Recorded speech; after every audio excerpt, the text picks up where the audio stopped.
The heart is the pump of the human circulatory system. The left side of the heart has two connected chambers, the left atrium and the left ventricle. The right side of the heart also has two connected chambers, the right atrium and the right ventricle. These two sides, or pumps, of the heart are not directly connected with one another. Oxygenated blood from the lungs travels through large vessels called the pulmonary veins and enters the left side of the heart, emptying directly into the left atrium. The pulmonary veins are unusual in that they carry oxygenated blood.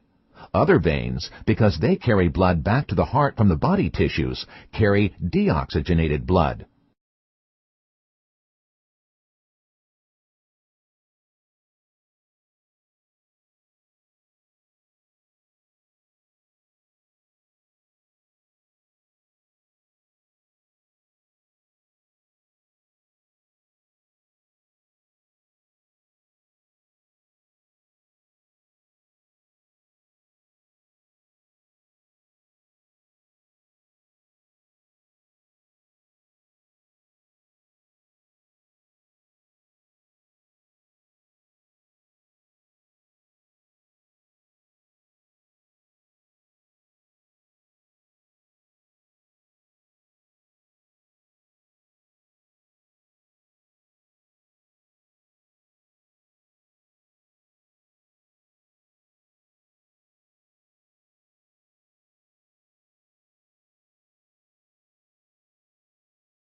From the left atrium, blood flows through a one-way valve called the left atrioventricular valve, also known as the bicuspid valve, into the left ventricle.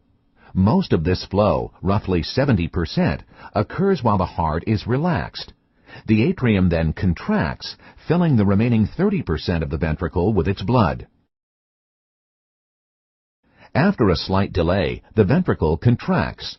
The contraction forces the blood to exit into an opening that leads to the largest artery in the body, the aorta. The atrioventricular valve closes and prevents the backflow of blood into the atrium. The aorta is closed off from the left ventricle by a one-way valve, the aortic semilunar valve. It is oriented to permit the flow of the blood out of the ventricle, but it snaps shut in response to backflow. Many arteries branch from the aorta, carrying oxygen-rich blood to all parts of the body. The pathway of blood vessels to the body regions and organs other than the lungs is called the systemic circulation. The systemic circulation brings blood to the neck and head and to organs in the rest of the body. The systemic circulation gives up oxygen to the body tissues and receives carbon dioxide.